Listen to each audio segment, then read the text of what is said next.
Hey there, everyone. Erevan here, covering the latest information on the 60-day plan with Helldivers 2. We've just been informed just how wild Arrowhead is willing to get in regards to bringing back the fun with their attempts to course correct the game, and been given some insight into their plans for distributing information on the upcoming patch on the 17th. Before we get into the video, are you like me and struggle to get a good night's sleep because you can't keep your eyes off your phone screen? Well, have you ever thought about blinding yourself as a viable solution? Just temporarily, mind you, with a Mantis sleep mask. These blackout masks are comfortable no matter how you choose to sleep, whether that be on your face, side, or back, as the eye cups put no pressure on your face whatsoever. Not to mention, they are made of a hypoallergenic fabric that won't irritate the skin and are completely adjustable to fit any size head. Even mine, despite my anime skin disorder. Most importantly, it becomes entirely too much effort for me to remove the mask just to check my phone again, so I get right to sleep. If you'd like to get your own Mantis Sleep Mask, use my discount code in the description and comment below to get 10% off your card at checkout and start enjoying more restful, less media filled sleeps today. So, in my previous video on this subject, I talked at length about how we didn't really know what they had in store for us as far as the fire changes, as by their own admission, there was no way for them to revert the fire to the way it was previously, Don't misinform. I just lie. a statement I knew to be true due to the fact that we've received both a primary and secondary flamethrowing weapon since the launch of Escalation of Freedom, meaning any revert to the way fire behaved would mean that they would also be able to roast chargers through the leg. This is something that would obviously be quite strong or even overpowered in their previous view of the game. They've also further stated there is no world we are able to have just a balanced flamethrower. Our current design only allows for an underpowered weapon or an overpowered weapon with no in between, and it seems based on today's news that Arrowhead has in fact decided to go with the overpowered option. We've done some major adjustment to all the flame weapons. Yeah, we just went back. I thought we couldn't revert it. Life finds a way. There was some stuff to go through, but it was the right thing to do. And the flame weapons has also gotten an armor penetration increase. Yeah. Do you want to flame a charger? Go ahead. This means that I can have flame offs with the Hulks. Yeah, it does. You could say that course, it yeah. would be a cooking showdown. And honestly, I'm here for it.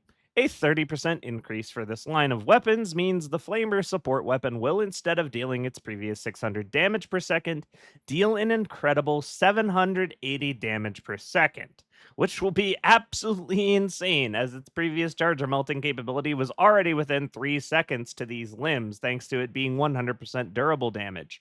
Without question, this means this weapon will be returning to regular use against the Terminids in an environment where most any weapon will be capable of killing heavies under the right circumstances, as far as we understand based on the blog post, essentially fitting right in with some extra chaff melting capability thanks to the additional damage boost. Strangely, Piles also mentions being able to have a flame off with the Hulk, which would imply they would also melt within just a few seconds as well, should the flames penetrate the plates here. While this all sounds quite incredibly strong, I've never really known anyone to prefer being this close to a Hulk, so in that regard, will it really be all that broken? Personally, I don't think it will be. The same goes for the torture and CRISPR adjustment. While a primary and secondary that can kill a charger through its limbs sounds overpowered as all hell, the reality is if we consider the changes being made to the chargers as a whole next patch, it really won't be that strange compared to what other weapons are capable of, as all primary weapons will be able to take better advantage of the charger's back weak point, and class 4 support weapons will be busting through the armor with anti-tank weaponry, killing them outright in one shot anyway. Considering the Torture had some of the worst upfront DPS in the game and only 200 before this change, now still only 260 after the update on the 17th, the CRISPR going from 300 to 390 damage, even considering all these weapons do have 100% durable damage, I don't believe there will be anything particularly overpowered about this, but instead, just allow them to have a real use and niche within the metagame of the Eastern Front. When we consider the fact that Helldivers 2 will be changing to a rounding up system instead of a rounding down one, this is a massive deal for these fire weapons as well, as the Flamer deals only 3 damage per tick currently, while the Torture and CRISPR deal only 2 damage per tick. This means under the current system, these weapons are losing between 33% and 50% of their damage immediately to damage fall off beyond point blank range due to linear fall off. Suffice to say, these changes combined are going to raise the standards for what was previously two of the worst Warbond weapons ever added to the game. Also worth noting, while I'm on the subject, that the flamethrowing weapons will still be dealing the same burning damage over time as they did previously, as far as I'm aware, which is 56 DPS and 28 durable damage. In addition to the damage being done by the beam itself strictly to the body health pool of the enemy, which does thankfully mean the torture primary weapon will be outdoing the dagger secondary in damage per second. Hallelujah. Rounding things out, I'll talk briefly about some of the other changes we know are coming, such as the vague 30 weapons and stratagems they've implied will be rebalanced in the patch, a overhaul to the functionality of armor and reduction to Hulk armor, Devastators and gunship rockets being limited and no longer infinite. Personally, when it comes to the Devastator and gunship rocket changes, I don't find them particularly necessary sounding, as the previous patch already reduced the rocket AoE by a massive 70%, making these enemies far easier to dodge than they were previously. And dodge them you should, as it's typically quite easy to do so compared to the telegraphs and sound design of most of the enemies in Helldivers 2. The Devastator rockets, as I've said in previous videos, can be dodged simply by running at a 90-degree angle once you hear their startup animation sound effect begin to play, indicating they are launching the rockets.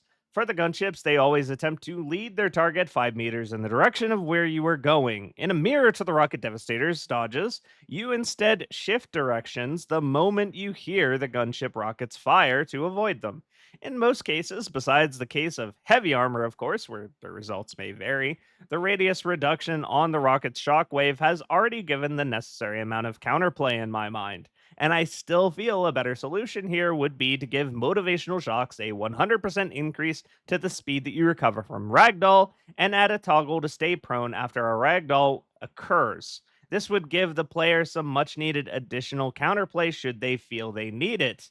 Auto standing would definitely be a nice thing to see put to bed forever. Beyond this, I still very much hope changes come to the Rocket Strider's rockets, which are basically the day one rockets, but worse. Not only instantly killing you on a direct hit, but also killing you should they land anywhere near you due to their ridiculous shockwave pushing force value. I would argue this enemy is far more egregious at the moment, given it also has no telegraph or sound cue that the rockets are firing, unlike the other two enemies I've mentioned here. Now, they've implied they will be revealing a new piece of information every day leading up to the patch, 1 week from now, where all of these changes will be going live in an attempt to revitalize the beloved title. I don't plan to make a video on each of them because that would just be farming at that point, and I'm not about that, but I will be posting each of the new videos or articles in my community Discord as they appear to keep you guys informed there for those who do not wish to be in the official Discord for the game. Overall, these changes feel charged so far to improve the engagement and enjoyment of the player, even if it does come at the expense of challenge in the short term. This can always be easily rectified by simply adding new difficulty modes with new powerful enemies.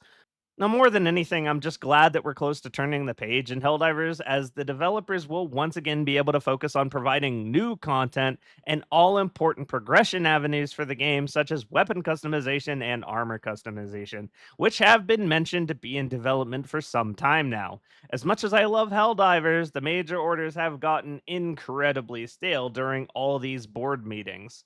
That aside, however, it goes without saying that these changes and reversions have me very excited to jump back into the Hell Pod on the 17th and burn this fucker to the ground.